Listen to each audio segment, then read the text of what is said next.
Welcome back to channel Codot Film. Dalam pembahasan alur cerita Dong Gua BTTH 5 episode ke-66. Tiba-tiba saja pemimpin sekte racun tiba di medan laga. Nah, di episode kali ini kita akan lihat bagaimana pertarungan antara Shoyan melawan Yan Lotian sampai dengan terbongkarnya identitas asli si gadis racun yang tidak lain dan tidak bukan adalah sang dokter peri kecil Shoishan. Gimana cerita selengkapnya? Langsung aja kita bosku. Gadis racun menunjukkan kekecewaan atas ketidakberhasilan Yan Lotian dan trio Wiekwek menghancurkan Kakaran Yama, padahal dia sudah melukai Medusa. Yan Lotian jelas saja langsung berjulit menyalahkan trio Wiekwek yang bisa-bisanya kesulitan menggeprek Do Huang rendahan layaknya Shoyan. Malah keterampilan binatang buas mereka yang balik dibatalkan oleh sang pemimpin aliansian gadis racun yang sudah empet melihat bapak-bapak di depannya ini udah gagal, malah adu mulut juga akhirnya menengahi percecokan itu dan meminta dua tetua Lembah Mulan untuk mundur lebih dulu. Berhubung keterampilan binatang buah sudah tidak bisa dipakai, sekarang gadis racun akan leap sama Yan Lotian di mana dia sendiri akan menghadapi Medusa dan meminta pemimpin sekti angsa emas itu untuk menghadapi si bocah Do Huang rendahan. Tapi ternyata si gadis racun malah dibuat terbengong-bengong saat melihat wajah si pemuda. Do Hua menyadari bahwa pemuda itu adalah kawan lamanya sendiri Shoyan dan bertani-tani apakah Shoyan lah yang diincar oleh aula jiwa. Shoyan sendiri berkedip dan muncul di samping Medusa ketika ayang bebnya itu mengenalkan bahwa gadis yang baru muncul itulah sang pemimpin sekte racun. Dua calon pasutri itu buru-buru berbagi tugas seperti yang baru saja dilakukan oleh gadis racun dan Yan Lotian. Nah, Yan Lotian yang udah ready banget ngematiin Shoyan tiba-tiba tercengang saat disapu oleh tatapan kejam gadis racun saat perempuan dingin itu berkata bahwa dia ingin Shoyan tetap hidup. Meskipun Yan Lotian bingung, namun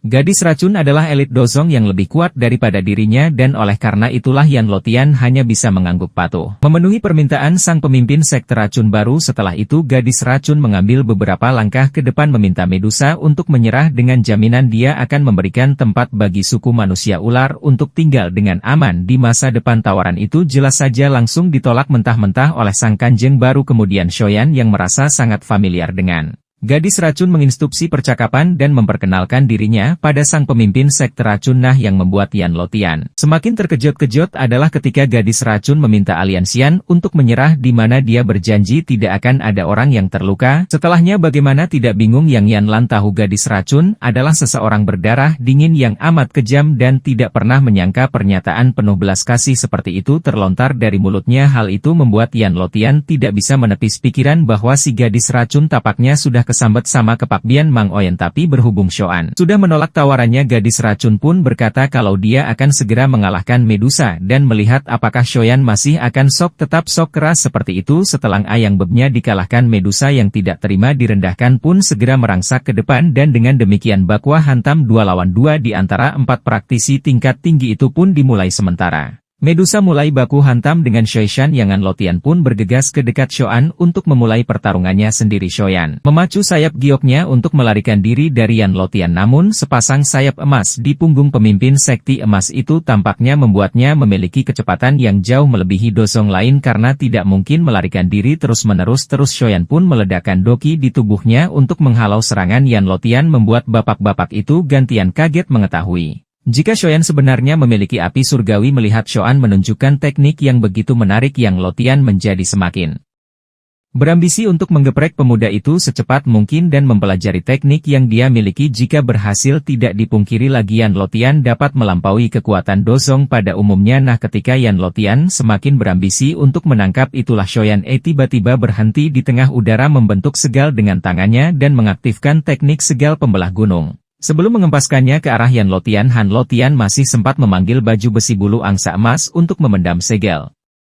pemecah gunung, namun ternyata armor itu masih belum mampu menghalau kekuatan serang teknik di tingkat tinggi seperti segel dewa, dan pada akhirnya Yan Lotian dikirim terbang membentur tebing dengan kejam. Aja Shoyan tampak puas setelah berhasil mengempaskan Yan Lotian, sementara para anggota sekti angsa emas langsung berubah pucat melihat bagaimana pemimpin besar mereka dikalahkan. Di sisi lain, Yan Lotian yang menjadi gila setelah dipermalukan oleh Shoyan buru-buru mengusap suutas darah di sudut bibirnya sebelum mengumpulkan doki di telapak tangannya dan mengubahnya menjadi sepasang cakar emas. Dengan penuh kemarahan, Yan Lotian menghentakkan kakinya pada udara kosong dan menyerbu dari segala berbagai membuat bapak-bapak aliansian juga dua ciwi-ciwi yang sedang husyuk bertarung itu teralihkan fokusnya. You finish it. Tiba-tiba saja dalam sepersekian detik ledakan mengerikan yang mengguncang bumi segera terdengar setelah Shoyan melepaskan terata api 3 warna membuat energi yang liar dan keras itu memenuhi langit seperti tornado saat kilauannya yang terang menyapu tubuh Yan Lotian dan membuat pemimpin sekti angsa emas itu mengerang dengan teriakan teredam baru setelah melepaskan terata api tubuh Shoyan kembali jatuh kehabisan doki membuat Habodong yang sebelumnya sudah siap sedia menolong segera mendekati pemuda itu dan menghela nafas lega saat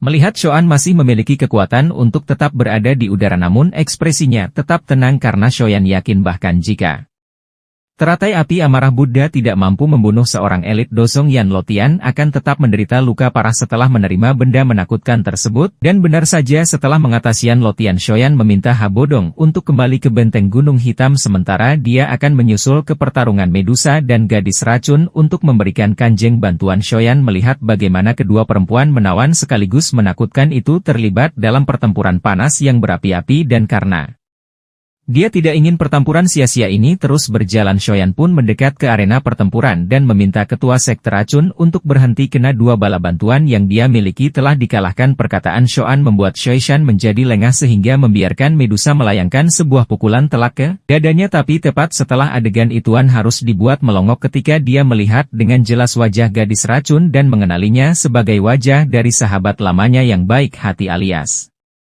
si dokter peri kecil Shoishan. Shoyan sama sekali tidak mengerti kenapa gadis baik hati itu memulai peperangan, dan di sisi lain Shoishan pun juga merasa deg-deger memahami jika Shoyan sudah mengetahui identitas aslinya. Shoishan terdiam sebentar baru kemudian berkata bahwa dokter peri kecil yang Shoyan kenal sudah tiada. Shoyan mengepalkan tangannya kecewa mendengar pernyataan dan percayakah pasti ada obat untuk tubuh racunnya, namun si gadis racun hanya tersenyum dingin sambil menjelaskan betapaan tidak tahu penderitaan macam apa yang sudah dia alami bertahun-tahun ini. Penghiburan itu sama sekali tidak masuk ke pikiran Shoishan karena hatinya telah dibutakan oleh kepedihan. Shoishan mengingat bagaimana dia bertemu dengan sepasang orang tua baik hati setelah keluar dari kota Jisan, namun bukannya membalas kebaikan orang tua itu, letusan badai racun di tubuhnya justru membuat orang tuanya meninggoy dan banyak orang tidak bersalah menderita. Kepedihan itu membuat Shoishan mulai kehilangan kendali atas dirinya dan menyebabkan ledakan badai racun di sekitarnya. Medusa memperingatkan jika gumpalan kabut ungu pekat di hadapan mereka adalah gas beracun yang sangat berbahaya dan meminta Akang untuk cepat menjauh dari sana, namun Shoyan membalas sajakan itu dengan gelengan kepala dan berkata jika dia tidak bisa meninggalkan Shoishan sebelum akhirnya terbang mendekati gumpalan itu sampai membuat Medusa hampir jantungan tanpa gentar. Sama sekali Shoyan membuat lubang di gumpalan gas racun sebelum memasuki gumpalan itu dan mendekati Shoishan sedang meringkuk sedih di dalam sana. Shoyan menarik napasnya pelan dan mengulurkan tangannya ke arah Shoishan sambil mengulang perkataannya jika dirinya tidak akan pernah melupakan pertemanan dengan Shoishan terlepas dari jalan apapun yang gadis itu ambil untuk melanjutkan kehidupannya. Masih dengan tatapan yang sedih dan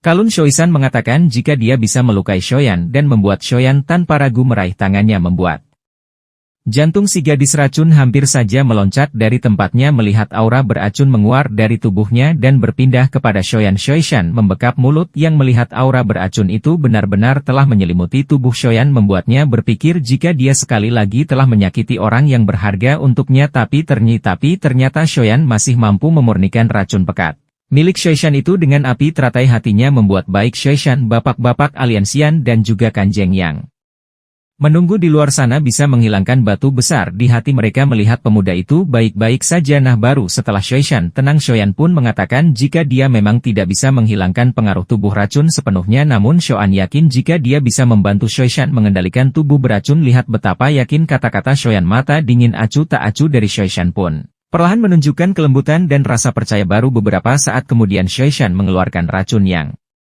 tertinggal di tubuh Medusa dan mengatakan bahwa berhubung Shoyan mau membantunya mengendalikan tubuh beracun maka Shoishan akan menarik mundur pasukannya. Dengan demikian perang besar antara Kekaisaran Jam dan aliansi tiga kekaisaran yang sudah berlangsung selama setahun pun akhirnya selesai. Akhirnya gebetan Shoyan yang baru udah muncul nih guys, langsung auto nurut. Depan kita akan melihat penampilan baru si Kanjeng gimana Oyen ngadep calon mertua pertama kali di markas manusia ular. Jadi nantikan terus minggu depan ya. Channel Codot Film pamit dulu ya, bye.